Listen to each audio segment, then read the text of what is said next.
In the heart of a lively neighborhood where life buzzed with energy and stories unfolded at every corner, there was a small barbershop that everyone called Uncle Joe's. It wasn't just any ordinary barbershop. It was a place where people came not only for haircuts but also to share laughter, gossip, and sometimes even resolve conflicts. The walls were lined with faded posters of old boxing matches, classic cars, and famous musicians, giving the shop a cozy, nostalgic feel. On most days, the air inside was filled with the hum of clippers, the scent of shaving cream, and the sound of animated conversations. On this particular afternoon, however, something unusual stirred in the air.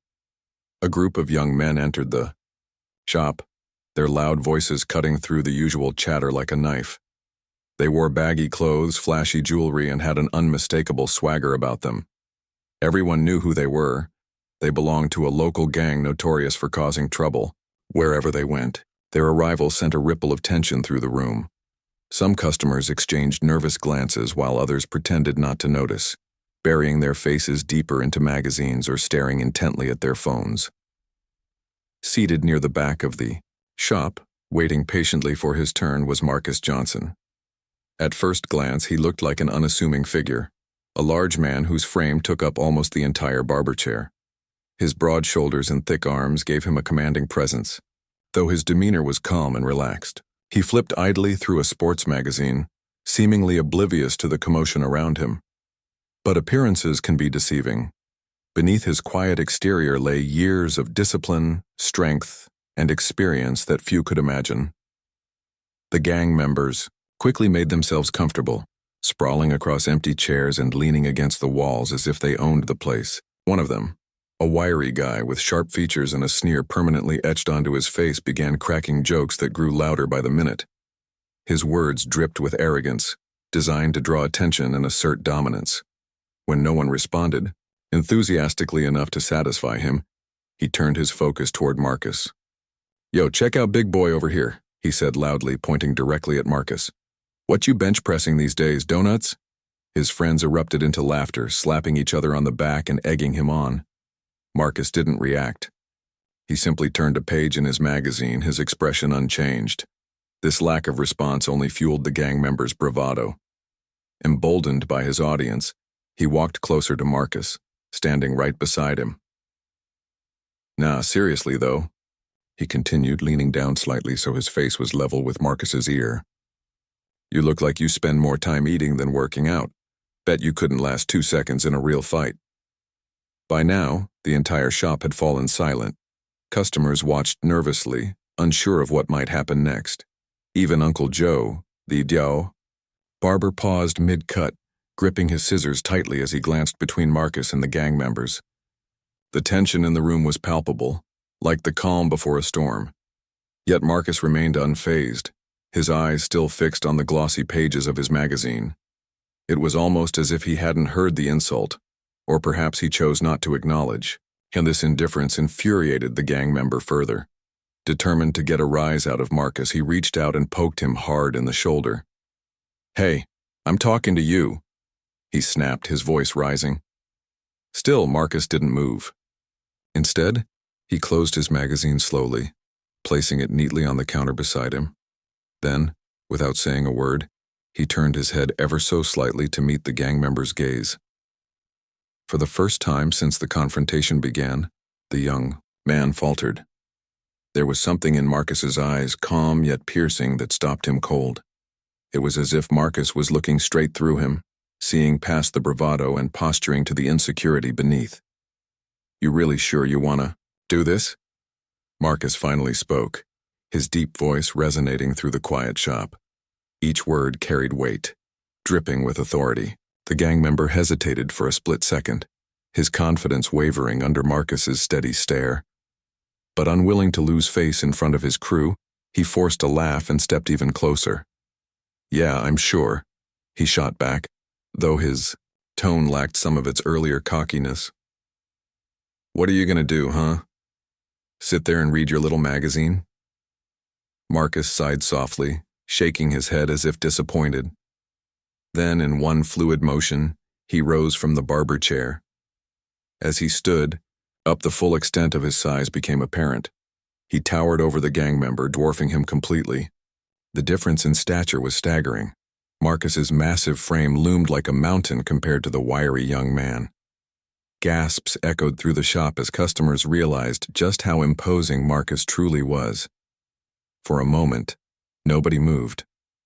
The gang member froze, his bravado crumbling as reality set in.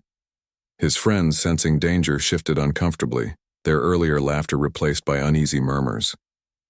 Even the leader of the gang, who had been lounging casually nearby, sat up straighter, suddenly alert.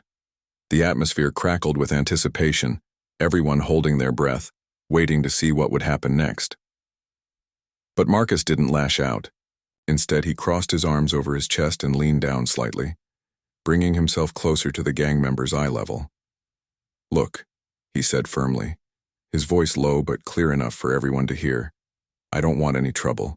You don't know me and I don't know you. So why don't we both just chill, okay?" His tone was measured, devoid of anger or aggression, yet it carried an undeniable authority that demanded respect. The gang member swallowed hard, visibly struggling to maintain his composure. Behind him, his friends exchanged uncertain looks, unsure whether to escalate the situation or back off. The leader of the gang stood up, attempting to salvage the moment by stepping forward. "Man, my boy was just playing around," he interjected, trying to sound casual despite the tension in his voice. "No need to get all worked up." Marcus straightened up, his expression unreadable. "I'm not worked up," he replied evenly. "But trust me, you don't want to test me." With that, he turned away, signaling the end of the conversation. The gang members hesitated, their egos bruised but intact. After a long, awkward pause, they muttered among themselves and eventually shuffled out of the shop, leaving behind an eerie silence. As the door swung shut behind them, the barbershop erupted into murmurs. Customers let out sighs of relief, some applauding Marcus quietly for handling the situation with such grace and restraint. Uncle Joe resumed cutting hair, though his hands trembled slightly as he worked. And Marcus? He simply sat back down in his chair, picked up his magazine, and continued reading as if nothing had happened, at least on the surface. Little did anyone know the events of that afternoon would soon reveal a side of Marcus that no one expected. The gang members didn't leave quietly. As they exited the barbershop, their footsteps echoed with frustration and anger. They had come in looking to assert dominance, expecting an easy target in Marcus. Instead, they were met with a man who exuded an aura of quiet strength that left them unsettled. Outside, they huddled together on the sidewalk, muttering among themselves. Their leader, a wiry young man named Derek, was visibly agitated. His pride had taken a hit, and he wasn't about to let it go without trying to salvage some semblance of control. "You see how he acted like he wasn't scared at all?" Derek spat, pacing back and forth as his friends nodded nervously. "That guy thinks he's better than us, like we're nothing." His voice grew louder with every word, fueled by humiliation. The others exchanged uneasy glances but said nothing, knowing better than to challenge Derek when he was in this mood. One of them finally spoke up, a tall, lanky boy named Jamal. "Yo, D, maybe we should just chill for now," he suggested cautiously. He looked, I don't know, kinda dangerous. Derek whipped around, glaring at Jamal. "Dangerous? You think I'm scared of him? That big dude ain't nothing but talk." He clenched his fists as if ready to march back into the shop right then and there. But another member of the group, a shorter but stockier guy named Chris, stepped forward. "Nah, man, Jamal's got a point," Chris said, keeping his voice low. "Did you see the way he stood up? Dude's huge, and those arms, he could probably snap us in half if he wanted to." For a moment, Derek hesitated. Deep down, he knew they were right. Marcus's sheer size alone was intimidating, and his calm demeanor only added to the mystery. Still, Derek couldn't shake off the feeling that backing down now would make him look weak, not just to his crew but to everyone else in the neighborhood who might hear about what happened. So instead of walking away, he decided to double down. "Fine," he growled, his eyes narrowing. "If y'all are too scared, fine, but I'm not letting this slide. We'll show him who runs this block." Back inside the barbershop, life slowly returned to normal, or as close to normal, as it could get after such an encounter. Customers resumed their conversations, though whispers about Marcus inevitably crept into the mix. Some speculated about his past, wondering why someone so clearly capable of handling himself chose to live such a low-key life. Others praised him for his restraint, noting how easily things could have spiraled out of control if Marcus had reacted differently. Uncle Joe, still shaken from the confrontation, approached Marcus cautiously. "Man, you handled that real well," Uncle Joe said, wiping his hands on a towel as he leaned against the counter. "I gotta say, I've never seen anyone shut Derek down like that before." Marcus chuckled softly, shaking his head. "It's not about shutting people down," he replied. "Sometimes it's about showing them there's no reason to start something in the first place." Uncle Joe raised an eyebrow, intrigued. "Still, though, you ain't exactly small potatoes yourself. What's your story, huh? You ever been in fights before?" Marcus paused for a moment, considering the question. Then, with a slight smile, he said, "Let's just say I've had my share of experience." Before Uncle Joe could press further, the door to the shop swung open again and a middle-aged man walked in asking for a trim. The conversation ended there, leaving Uncle Joe and everyone else curious about the enigmatic figure sitting quietly in the corner. Meanwhile, outside, Derek and his gang were plotting their next move. They weren't ready to give up yet, convinced that they needed to prove themselves. After much deliberation, they came up with a plan. They would confront Marcus again, but this time they'd bring reinforcements. Word spread quickly among their peers, and soon, a larger group assembled near the barbershop, lingering on street corners and alleyways. They weren't subtle about it either. Their presence was loud and deliberate, meant to send a message. If Marcus thought he could intimidate them, they intended to show him otherwise. Inside the shop, Marcus noticed the growing crowd gathering outside. Through the window, he could see the gang members milling about, their numbers swelling by the minute. Yet he remained unfazed, continuing to wait patiently for his turn in the barber chair. Around him, the tension in the room grew thicker. Customers whispered nervously, debating whether they should leave or stay put. Uncle Joe kept glancing toward the door, clearly worried about what might happen next. One of the regulars, an older man named Mr. Thompson, leaned over to Marcus and whispered, "You sure you don't want to step out of here while you can? These boys mean business." Marcus smiled faintly, shaking his head. "Thanks for the concern, but I'm good," he replied calmly. "Besides, running won't solve anything. If they want a problem, they'll find one no matter where I go." As the sun began to set, casting long shadows across the street, the gang finally made their move. Derek led the charge, flanked by at least a dozen others. They pushed open the door of the barbershop, filling the small space with their bodies and noise. The customers instinctively backed away, clearing a path between Marcus and the gang. Derek strode confidently to the center of the room, stopping just a few feet away from Marcus. His chest puffed out and his jaw was set in determination.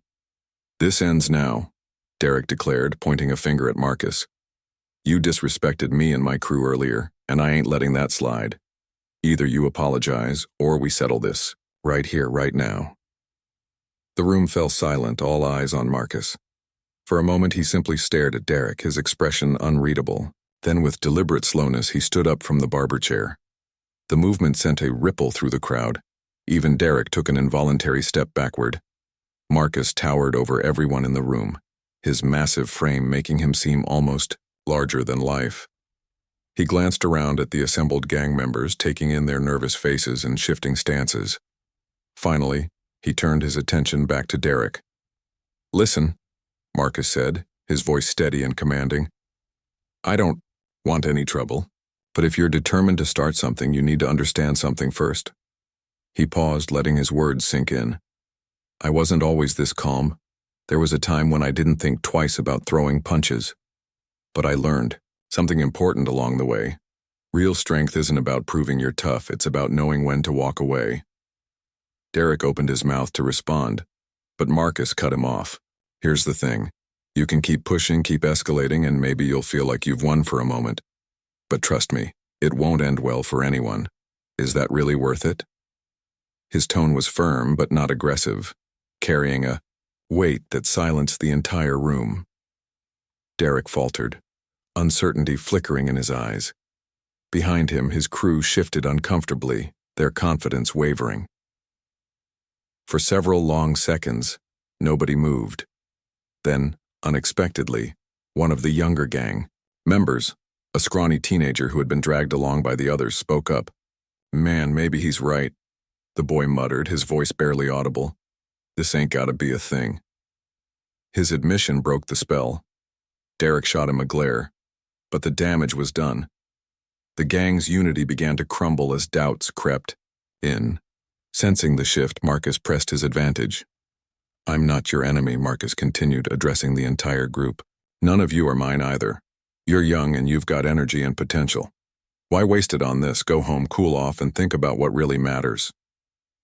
His words resonated deeply, striking a chord with several of the gang members. Slowly, reluctantly, they began to file out of the shop, their bravado replaced by introspection. When the last of them disappeared into the night, the barbershop erupted into applause. Customers cheered for Marcus, patting him on the back and thanking him for diffusing the situation. Uncle Joe shook his head in amazement, muttering, "Man, you're something else." Marcus simply smiled, brushing off the praise. "Just doing what needed to be done," he said humbly. But the story wasn't over yet. What none of them realized was that Marcus's actions that evening had planted a seed, a spark of change, that would ripple through the neighborhood in ways no one could have predicted. The days that followed the confrontation at Uncle Joe's barbershop brought a strange calm to the neighborhood. The gang, led by Derek, had retreated after Marcus's unexpected display of wisdom and restraint. Though they hadn't admitted defeat outright, their usual swagger was noticeably absent. For once, the streets felt quieter, less tense. People whispered about what had happened, marveling at how Marcus had single-handedly diffused a situation that could have easily spiraled into chaos. Yet behind closed doors, questions lingered. Who exactly was this man, and why did he seem so different from anyone else in the community? Marcus returned to his routine as if nothing unusual had occurred.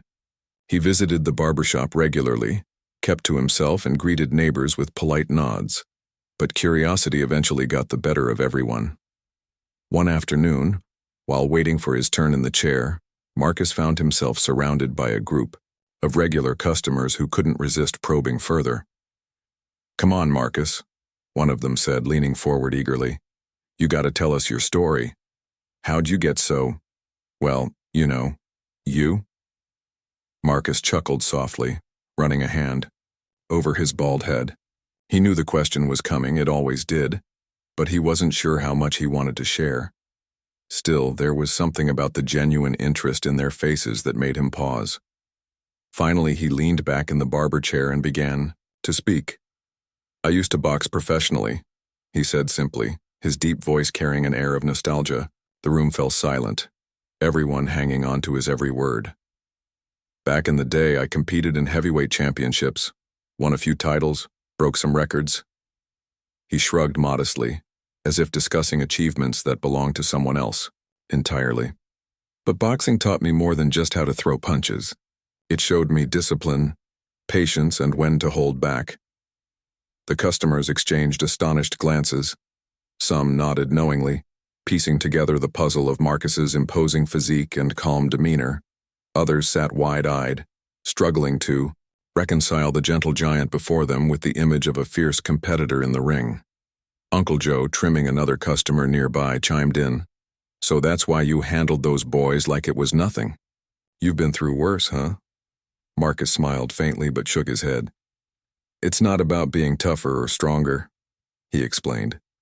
"Boxing taught me that real strength isn't about winning fights.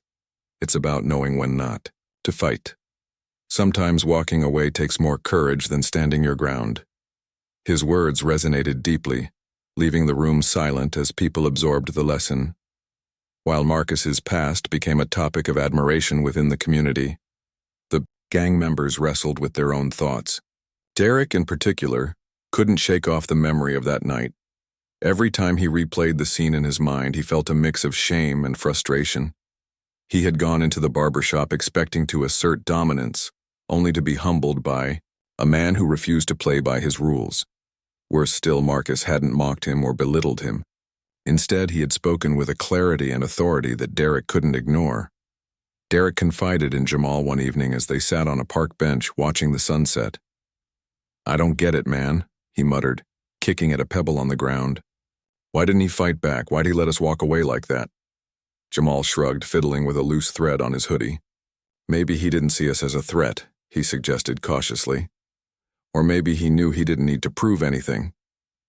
Derek frowned, unconvinced. "That ain't it. There's something about him, like he's seen stuff we haven't. Like he's been where we are now, but he figured out how to change."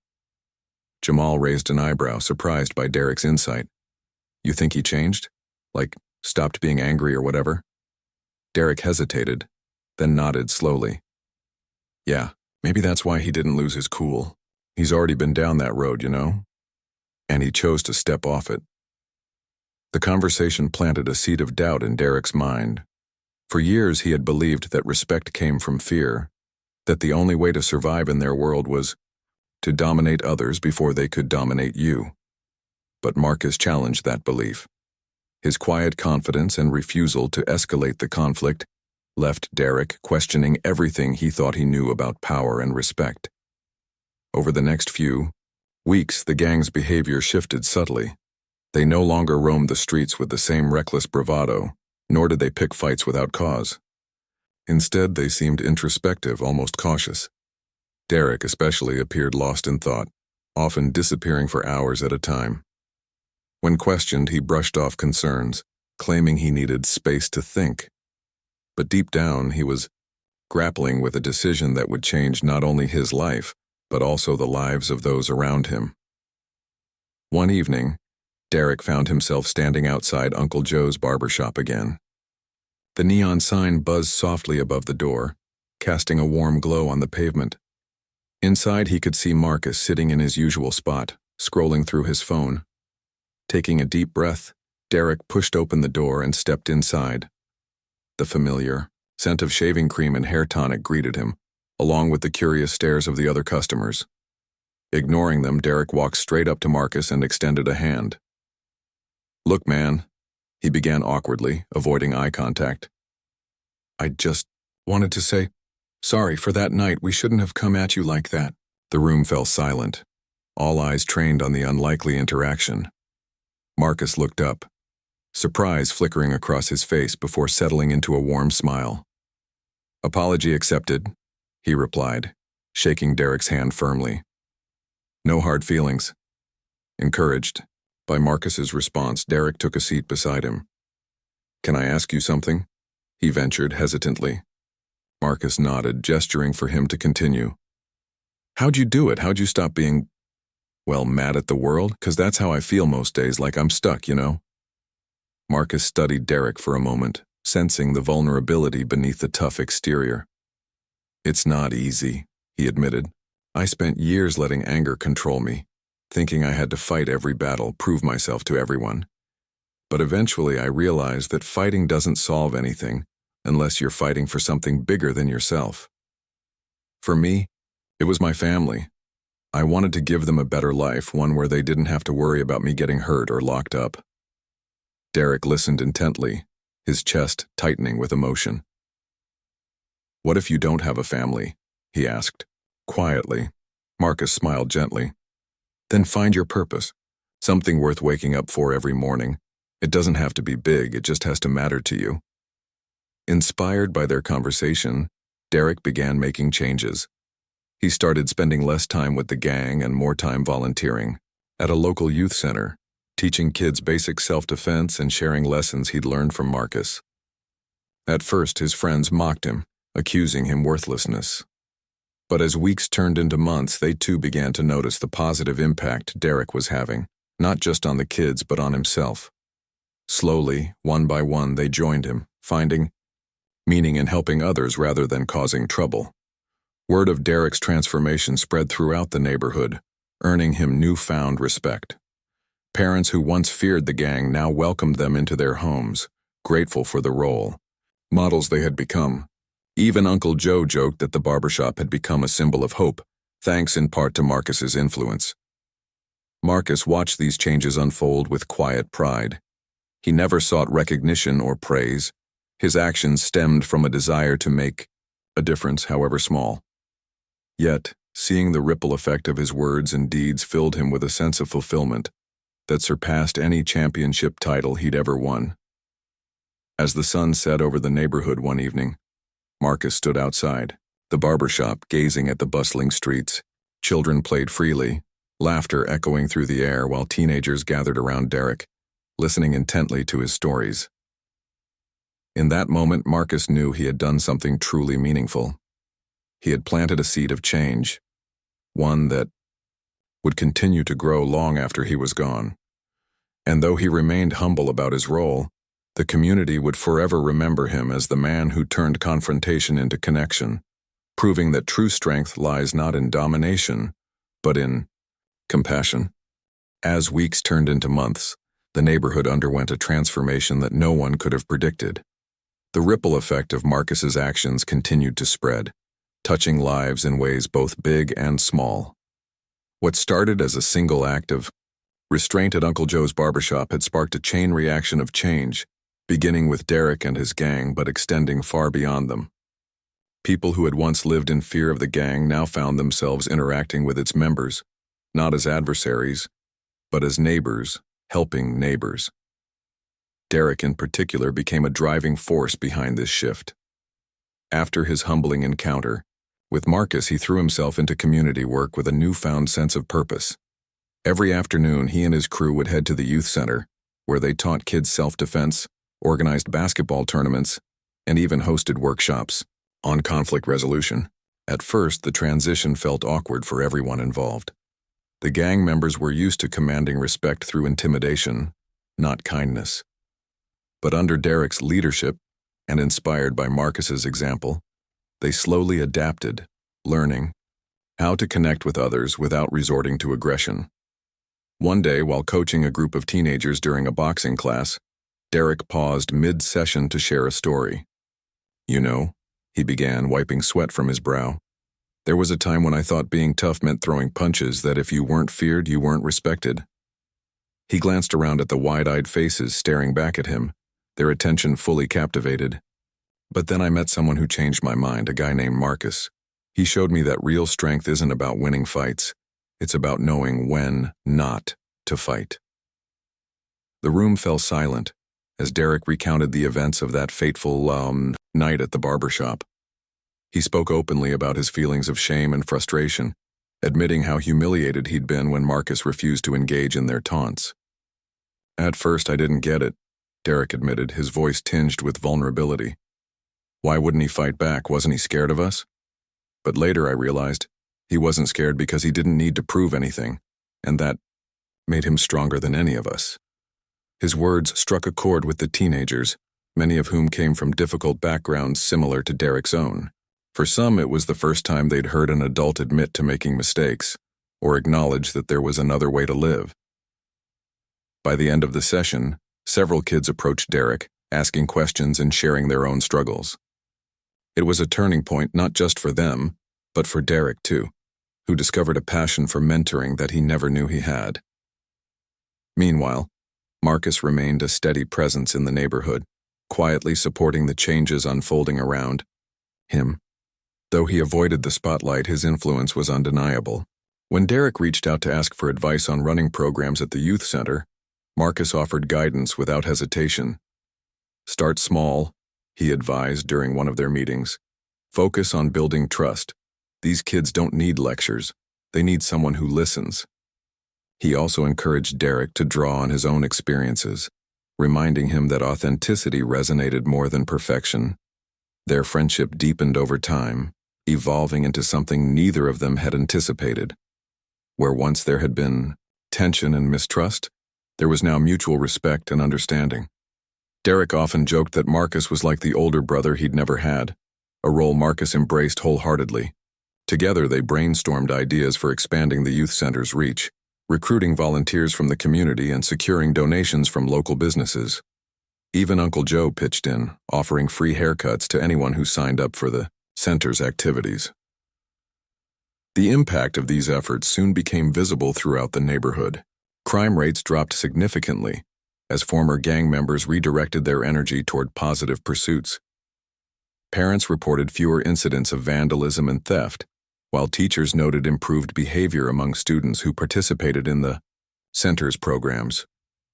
The park, once a hotspot for trouble, transformed into a lively hub of activity, with families picnicking, children playing, and teenagers practicing sports or breakdancing. Yet perhaps the most profound change occurred within the gang itself. What had once been a tight-knit group bound by shared bravado and reckless behavior evolved into a supportive network focused on personal growth and accountability. Members held each other accountable for their actions, celebrating achievements and addressing setbacks with honesty and empathy. They adopted a mantra inspired by Marcus: "Strength is choosing what matters." Despite the progress, challenges inevitably arose. Not everyone welcomed the gang's transformation with open arms. Some residents, scarred by years of fear and mistrust, struggled to see past old perceptions. Rumors circulated that the gang's sudden interest in community service was merely a ploy to gain sympathy, or worse, a front for illegal activities. Even Derek faced criticism from skeptics who accused him of being insincere. Marcus noticed the toll this skepticism took on Derek, who often returned home frustrated and discouraged. One evening, as they sat together on the stoop outside Derek's apartment, Marcus placed a reassuring hand on his shoulder. "Change takes time," he said gently. "People won't believe you overnight, but if you stay consistent, if your actions match your words, they'll come around." Derek sighed, leaning forward with his elbows on his knees. "It's hard, though," he admitted.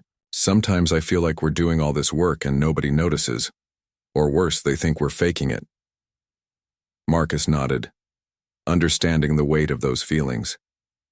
"I've been there," he confessed.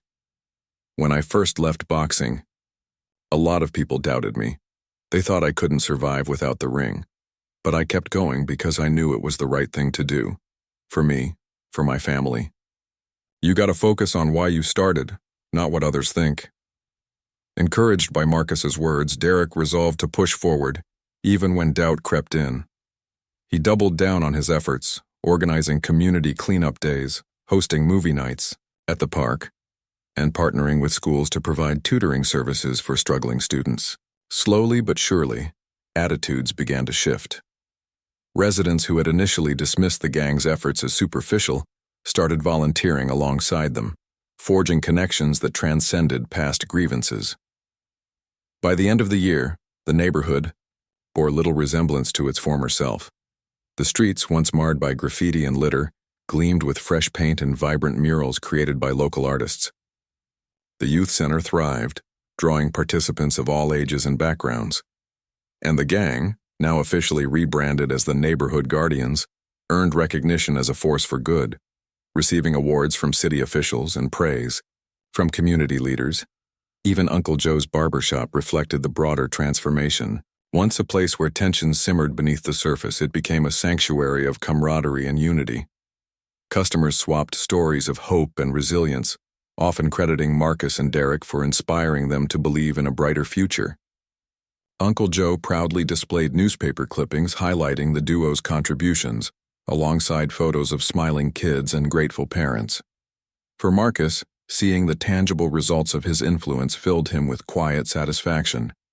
He had always believed that true strength lay in lifting others up, and now he witnessed that belief come to life before his eyes.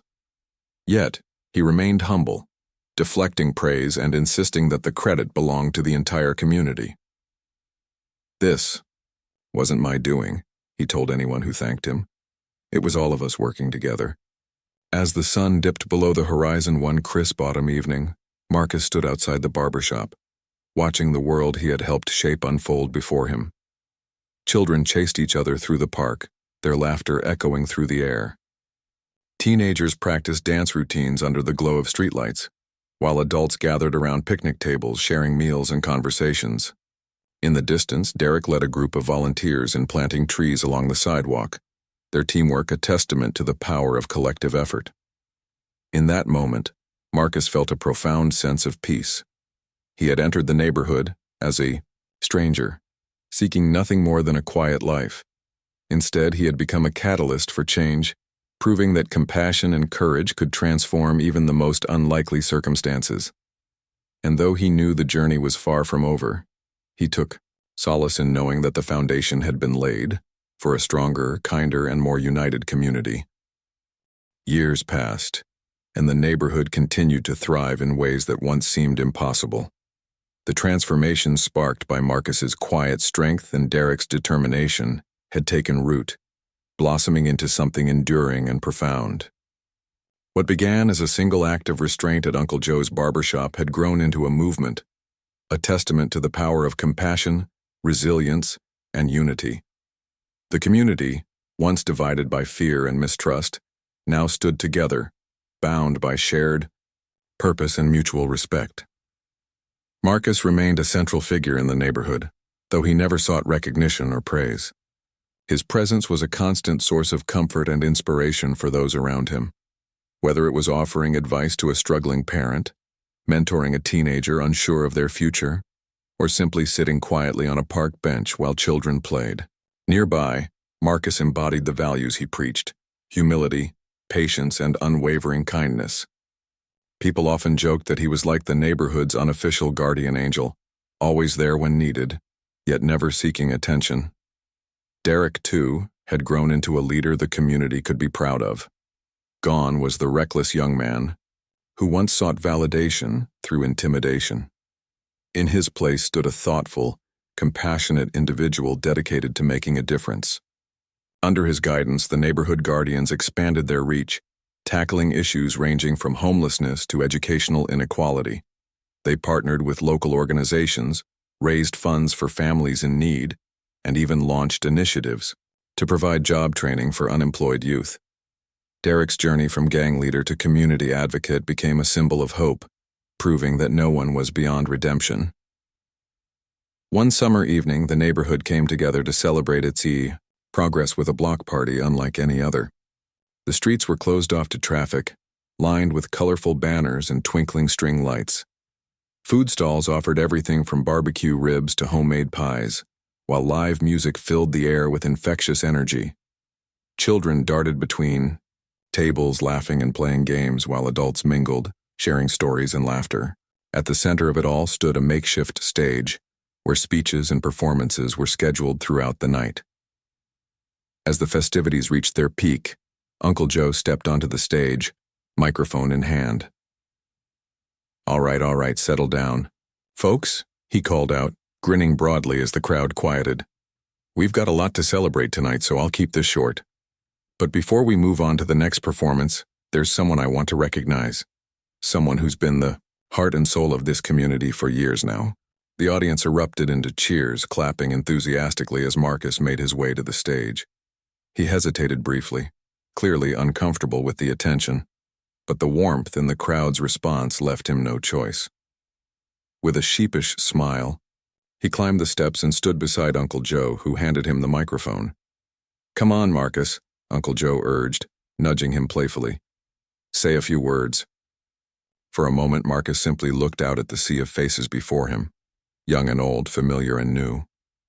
There was Derek, standing near the front with his arms crossed, nodding encouragingly. Behind him were members of the neighborhood guardians, some of whom Marcus barely recognized anymore. They had grown so much since their days as troublemakers. And scattered throughout the crowd were countless others whose lives had intersected with his in small but meaningful ways. Finally, Marcus cleared his throat and spoke. I don't know what to say, he admitted, his deep voice carrying across the gathering. Except, thank you. Thank you for letting me be part of this community, for trusting me when maybe I didn't deserve it. He paused, glancing down at the microphone as if searching for the right words. When I first came here, I just wanted a quiet life. I didn't expect to make friends or change anything. But then I realized something important. None of us are truly alone. We're stronger together. Every act of kindness, every moment of understanding, it adds up. It creates something bigger than ourselves. His words resonated deeply, drawing murmurs of agreement from the crowd. Some wiped away tears, moved by the sincerity in his voice, Others cheered loudly, urging him to continue. Marcus chuckled, softly shaking his head. I guess what I'm trying to say is this. Let's keep going. Let's keep building each other up, lifting each other up, because that's how we create a better world. Not just for ourselves, but for the next generation. The applause that followed was thunderous, echoing through the streets long after Marcus stepped off the stage. For many, his speech encapsulated everything they loved about the neighborhood, its spirit of collaboration, its commitment to growth, and its refusal to settle for anything less than excellence. Later that evening, as the party wound down, and the crowd began to disperse, Derek approached Marcus with a thoughtful expression. You know, he said, leaning against a lamppost, you changed my life. You changed all our lives. And I just want to say, I owe you. Marcus raised an eyebrow, smiling faintly. You don't owe me anything, he replied firmly. What you've done for this community, that's your gift, not mine. Derek shook his head, unconvinced. Maybe not, but still, I want to do something big, something that lasts, something people will remember. Marcus studied him for a moment, sensing the weight behind his words. What did you have in mind? He asked. Derek hesitated, then gestured toward the bustling streets around them. This neighborhood deserves a legacy, something permanent, like a community center, a place where kids can learn, where families can gather, where everyone feels welcome, somewhere that represents everything we've built together. The idea took shape quickly, fueled by the enthusiasm of the entire community. Fundraisers were organized, donations poured in, and volunteers rallied to bring the vision to life. Within months, construction began on a state-of-the-art facility designed to serve as a hub for education, recreation, and connection. When it finally opened its doors, the center bore a name chosen unanimously by the neighborhood, the Marcus Johnson Center for Unity and Growth. On the day of the grand opening, hundreds gathered to celebrate. Speeches were given, ribbon cuttings performed, and tours conducted. But the highlight of the event came when Derek took the stage, addressing the crowd with heartfelt gratitude. This center isn't just a building, he declared, his voice thick with emotion. It's a promise to ourselves, to our kids, to the future. A promise that we'll never stop fighting for what matters. And none of this would have been possible without Marcus. So today we honor him, not just for what he's done, but for who he is. As the crowd erupted into cheers, Marcus stood, silently at the back of the room, overwhelmed by the outpouring of love and appreciation. He had always believed that true strength lay in lifting others up, and now he saw that belief reflected in the faces of those around him. The community he had helped nurture had become a living testament to the power of compassion and courage, a legacy far greater than any title or accolade. In the years that followed, the neighborhood continued to flourish. New businesses opened, schools improved, and crime rates remained low. The Marcus Johnson Center became a cornerstone of daily life, hosting events, classes, and programs that brought people together. Yet, despite the accolades and achievements, Marcus remained unchanged. He still visited Uncle Joe's barbershop regularly, still greeted neighbors with polite nods, and still carried himself with the same quiet dignity that had first drawn people to him. For Marcus, the greatest reward wasn't fame or recognition. It was knowing that he had made a difference, that his actions, however small they may have seemed at the time, had sparked a chain reaction of positivity that rippled through generations. As he sat on his porch one evening, watching the sun dip below the horizon, he felt a profound sense of peace. The neighborhood wasn't perfect, it never would be, but it was better, stronger, kinder. And in that moment, Marcus knew he had fulfilled his purpose.